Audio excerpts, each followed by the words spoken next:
ಇವತ್ತು ಸಾಂಬಾರು ಪೌಡ್ರ್ ಮಾಡೋಣ. ನಾನು ಮಾಡೋ ಥರ ನಾನು ನಾನು ಜಾಸ್ತಿ ಮಾಡಲ್ಲ. ನಾನು ಕೆ ಜಿಗಟ್ಟಲೆ ಎಲ್ಲ ಮಾಡಿಟ್ಕೊಳ್ಳಲ್ಲ. ಇವತ್ತು 2 ಸೇರಿ 1/4 ಕೆ ಜಿ ಆಗೋಷ್ಟು ತಗೊಂಡಿದ್ದೀನಿ.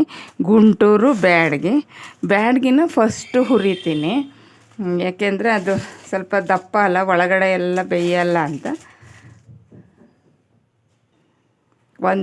ಗುಂಟೂರು 150 ಗ್ರಾಮ್ ಅಷ್ಟು ಇರ್ಬೋದು.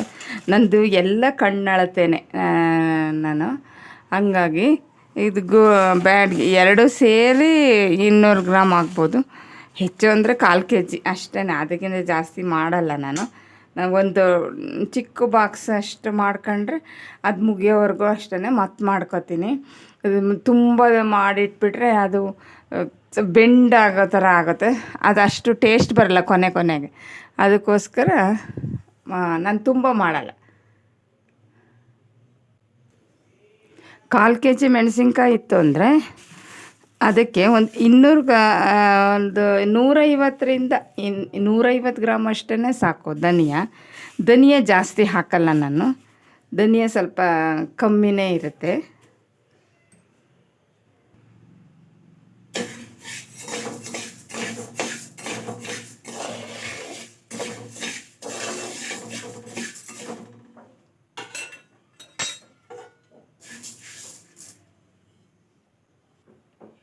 ಅಷ್ಟು ಮೆಣಸಿನ್ಕಾಯಿಗೆ 1 ಗ್ಲಾಸ್, ಇದು ಚಿಕ್ಕ ಗ್ಲಾಸ್, ಇದರಲ್ಲಿ 1/4 ಗ್ಲಾಸ್ ಅಷ್ಟು ಕಡಲೆಬೇಳೆ, ಅಷ್ಟೇ ತೊಗರಿಬೇಳೆ, ಉದ್ದಿನಬೇಳೆ ಅದಕ್ಕಿಂತ ಸ್ವಲ್ಪ ಕಮ್ಮಿ, ಹೆಸರು ಕಾಳು ಅಷ್ಟೇ, ಎಲ್ಲ ಒಂದೇ. ಈ ಮೆಂತ್ಯ ಸ್ವಲ್ಪ ಕಮ್ಮಿ ಹಾಕ್ತೀನಿ, ಜೀರಿಗೆ ಎಲ್ಲ ಜಾಸ್ತಿನೇ ಹಾಕ್ತೀನಿ. 1/4 ಗ್ಲಾಸಷ್ಟು ಮೆಂತ್ಯ ಹಾಕ್ತೀನಿ. ಮೆಂತ್ಯ ಮಾತ್ರ ಕಮ್ಮಿ, ಕಹಿ ಬರುತ್ತೆ ಅಂತಲ್ಲ, ಸಾಂಬಾರು ಲೋಳೆ ಆಗುತ್ತೆ ಅಂತ. ಈ ಇವಾಗ ಬರೋ ಮೆಂತ್ಯದಲ್ಲೆಲ್ಲ ಏನು ಜಾಸ್ತಿ ಕಹಿ ಇರಲ್ಲ, ಲೋಳೆ ಆಗಿಬಿಡುತ್ತೆ ಅಂತ ಅಷ್ಟೇ.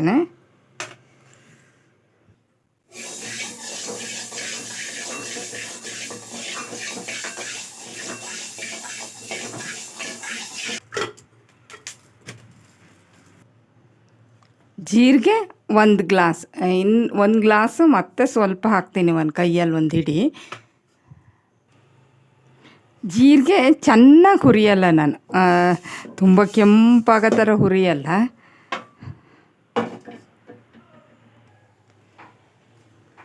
ಸಾಸಿವೆ 4 ಸ್ಪೂನಷ್ಟು ಹಾಕ್ತೀನಿ.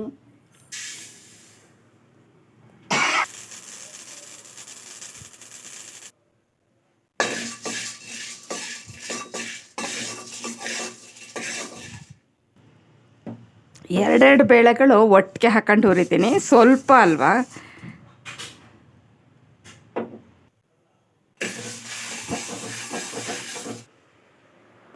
ಕಾಳು ಮೆಣಸು ಒಂದು 1/4 ಗ್ಲಾಸ್ ಅಷ್ಟು ಹಾಕ್ತೀನಿ.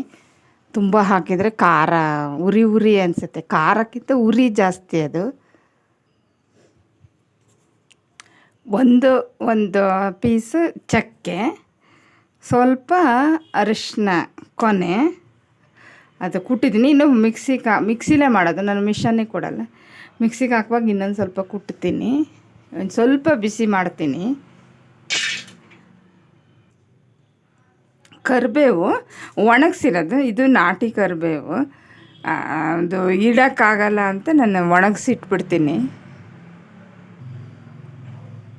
ಇಂಗು ಸ್ವಲ್ಪ ಹಾಕ್ತೀನಿ, ಅದು ಪುಡಿ ಹಿಂಗಾದರೆ ಒಂದು ಅರ್ಧ ಸ್ಪೂನ್ ಅಷ್ಟು ಹಾಕಿದರೆ ಸಾಕು. ಇದು ಸ್ವಲ್ಪ ಪೇಸ್ಟ್ ಈ ಸಲ ತಗೊಂಡಿರೋದು, ಅದಕ್ಕೆ ಈ ಥರ ಅದು ಪೌಡ್ರ್ ಜೊತೆ ಮಿಕ್ಸ್ ಆಗುತ್ತೆ, ಗೊತ್ತಾಗಲ್ಲ.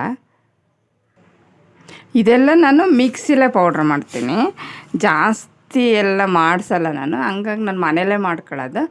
1 ತಿಂಗಳು ಅಷ್ಟು ಬಂದ್ರೇ ಸಾಕು ನನಗೆ.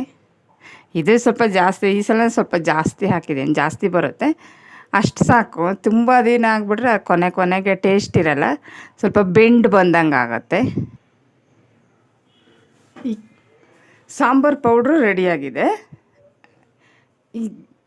ಇದು ನಮ್ಮ ಮನೆ ಮಟ್ಟಿಗೆ ನಾನು ಮಾಡೋ ಥರ ಟೇಸ್ಟ್. ಹಾಗೆಯೇ ಯಾರಾದರೂ ಹೊಸದಾಗಿ ಸಾಂಬಾರು ಪೌಡ್ರ್ ಮಾಡೋರಿದ್ದರೆ ಈ ಥರ ಮಾಡ್ಕೊಳ್ಳಿ, ಚೆನ್ನಾಗಿರುತ್ತೆ ಮಾಮೂಲಿ ತರಕಾರಿ ಸಾಂಬಾರಿಗೆಲ್ಲ. ಹಾಗೆಯೇ ಇಷ್ಟೊತ್ತು ವೀಡಿಯೋ ನೋಡಿದ್ದಕ್ಕೆ ನಿಮಗೆಲ್ಲ ಧನ್ಯವಾದಗಳು. Thank you.